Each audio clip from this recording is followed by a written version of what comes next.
Please hit the like button and subscribe to the channel for more such videos.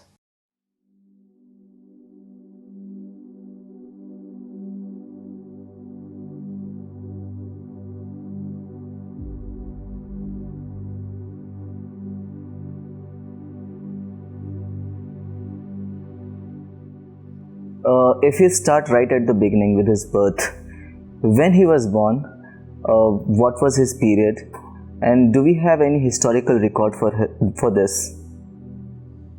We have certain disputes and disagreements regarding the period of Bodhidharma's arrival in China and the period of his death.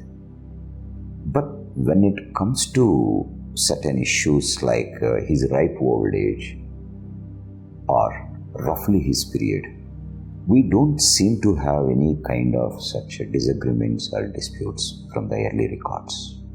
Now, when we come to determine the period of Bodhidharma, we get certain definite clues from very early reliable historical sources.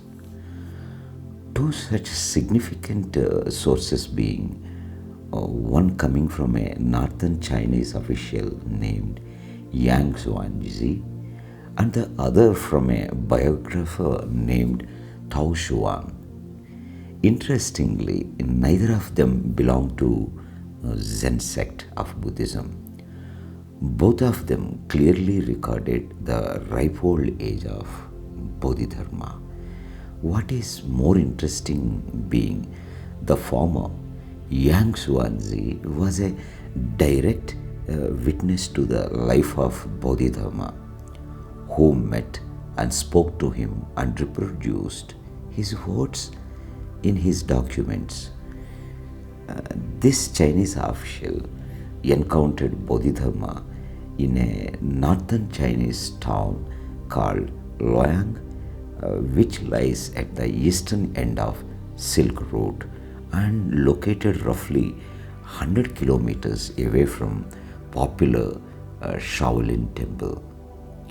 He met Bodhidharma at this town in a Buddhist temple called Yangningsi or Eternal Peace Temple between 524 to 527 AD and clearly documented the conversation in a text called Record of the Buddhist Monasteries of Luoyang in 547 AD.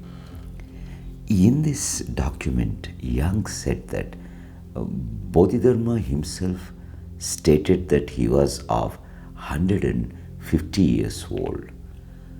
Therefore, these are the words of Bodhidharma, not that of Yang. Since said encounter took place before 527 AD, now it is not difficult for us to work out the actual period of Bodhidharma.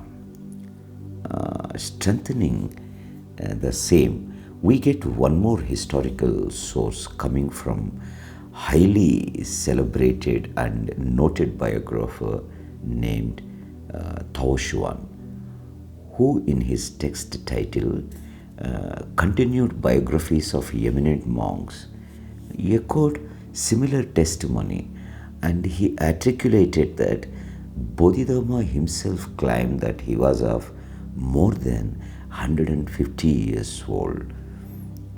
Tao Xuan made these observations in 645 AD, when several early Zen monks were alive and active. Remember that this same element of a toothless, ripe old Bodhidharma repeatedly reappears in several later legendary tales. Hence, taking such historically credible information into view and also taking the period of such encounter as prior to 527 AD, now we can assign 377 AD as the period of Bodhidharma's birth. Further, accepting an allowance of a decade either side, which is a well-established historical norm, we can safely fix the period of his birth between 367 to 387 AD, but not certainly before or after such period. Let us briefly look into the chronology of some of the most significant incidents that occurred in India, particularly the southern part, which have either direct or indirect bearing on the life of Bodhidharma. Like when we take this period into consideration, we can say that Bodhidharma was born around a century after Ikshvaku kingdom collapsed at Vijaypuri, which lays at the foothills of Sri Sailum in modern day Andhra Pradesh in southern India.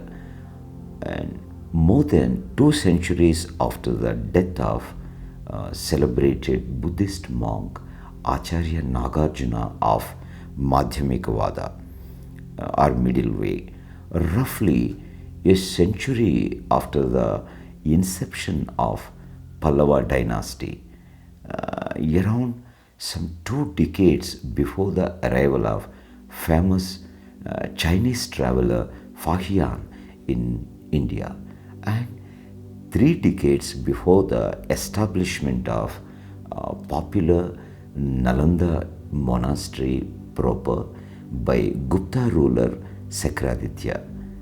Finally, a decade or so after the Samudragupta's invasion and destruction of 13 South Indian kingdoms, that the Bodhidharma was born in southern India.